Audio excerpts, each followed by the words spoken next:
Hello everyone, welcome to CSIR Net Adda 24/7 YouTube channel.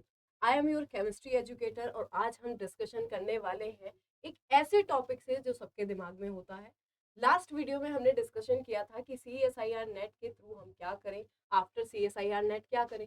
एक question और आपके दिमाग में आया होगा, या फिर अगर मैं बोलूं, अगर आप CSIR नेट से रिलेटेड स्टूडेंट्स हो तो आपके दिमाग में क्वेश्चन नहीं भी आया तो आना चाहिए था कि क्या कोई ऐसे एग्जाम्स भी हैं जो हम CSIR नेट के साथ साथ दे सकते हैं। तो यस, वो एग्जाम भी होते हैं और हम आज उसकी लिस्ट लेके आए हैं। अगर हम यहाँ पर बात करें कौन कौन से वो एग्जाम्स हैं, तो आइए देख लेते हैं कौन कौन से हैं। तो फर्स्ट देखो, अगर मैं बात करती हूँ रिसर्च के प्रोस्पेक्टिव से, तो आपने दो तीन एग्जाम का नाम CSIR नेट के साथ ही सुना होगा, जैसे आपका टिफर है, आपका गेट एग्जाम है, और तीसरा होता है आपका बार्क एग्जाम। तो अब पहली चीज तो इनको देखना है, और दूसरी चीज ये, क्या इसके अलावा भी कोई ऐसे एग्जाम है जो हम दे सकते हैं? तो यस, बिल्कुल है, क्यों नहीं दे सकते। चलो बात कर लेते हैं। यहाँ पर अगर हम बात करें फर्स्ट की, तो फर्स्ट एग्जाम है आपका TIFR। ठीक है, Tata institute of fundamental research. ये ग्रेजुएट लेवल पे एग्जाम होता है। ऐसा नहीं है कि आप नहीं दे सकते हो, दे सकते हो। अगर आपको रिसर्च में जाना है तो बहुत अच्छा ऑप्शन होता है TIFR का। ठीक है, तो फर्स्ट एग्जाम होता है आपका TIFR। नेक्स्ट बात कर लेते हैं। नेक्स्ट अगर मैं बात करूं बच्चों, तो नेक्स्ट होता है आपका गेट। गेट की बात करें, ग्रेजुएट एप्टीट्यूड टेस्टिंग इंजीनियरिंग। अब गेट के बारे में थोड़ी सी चीजें।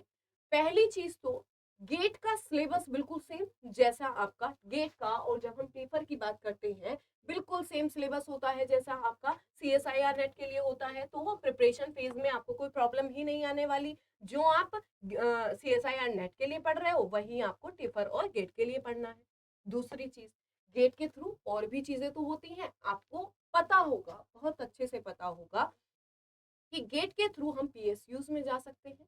और अगर हम बात करें तो हमारी ONGC और DRDO मेन रोल प्ले करते हैं, जिन पे शायद ही कोई ऐसा बच्चा होगा जिनको नहीं जाना। ठीक है, हर एक बच्चा अगर गेट की प्रिपरेशन कर रहा है तो उसका मेन मोटिव होता है, यार किसी तरीके से अच्छी रैंक आ जाए और मैं गेट के थ्रू यहाँ पर अप्लाई कर पाऊँ DRDO में या फिर ONGC में, क्योंकि उसमें आपके अगर देखा जाए तो आपके 100 रैंकर्स तक सेलेक्ट कर लेते हैं। अब वो डिपेंड करता है कि उनकी क्या चॉइस है।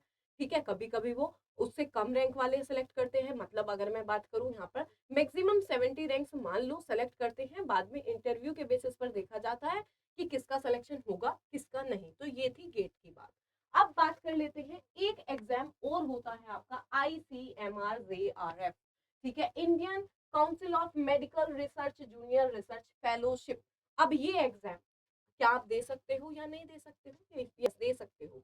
लेकिन यहाँ पर आपका जो सिलेबस होगा वो थोड़ा सा डिफरेंट हो जाएगा, क्योंकि ये जो एग्जाम है ये मेडिकल साइंस वाले स्टूडेंट्स के लिए, या फिर अगर मैं बात करूँ जो बायोटेक्नोलॉजी से करना चाहते हैं, रिसर्च में जाना चाहते हैं, ये उन स्टूडेंट्स के लिए ज्यादा प्रेफरेबल होता है। ठीक है, अब लास्ट जो हमारा एग्जाम है वो क्या है? ICAR-AIEEA। अब इसकी फुल फॉर्म की बात करें, Indian council of agricultural research all India examination for admission. अगर हम इसकी बात करते हैं तो आप बोलोगे अरे मैम इतना लंबा चौड़ा बता दिया, समझ में कुछ नहीं आया। नहीं, मेरे भी नहीं आया। ठीक है, अब बात कर लेते हैं कि इसमें क्या है, कि किसके लिए है। बेसिकली अगर हम बात करें, कोई केमिस्ट्री फील्ड का स्टूडेंट है और वो ये एग्जाम अपियर करना चाहता है, तो बेसिकली ये एग्जाम होता है एनवायरमेंटल केमिस्ट्री से रिलेटेड। ठीक है, अगर किसी इंसान को, किसी स्टूडेंट को एनवायरमेंटल केमिस्ट्री में जाना है, रिसर्च करनी है, तो वो बच्चा, वो स्टूडेंट ये वाला एग्जाम अपियर कर सकता था। तो ये थी कुछ लिस्ट जो आप CSIR नेट एग्जाम के साथ साथ दे सकते हो। ठीक है, थैंक यू सो मच, मिलते हैं नेक्स्ट अपडेट के साथ।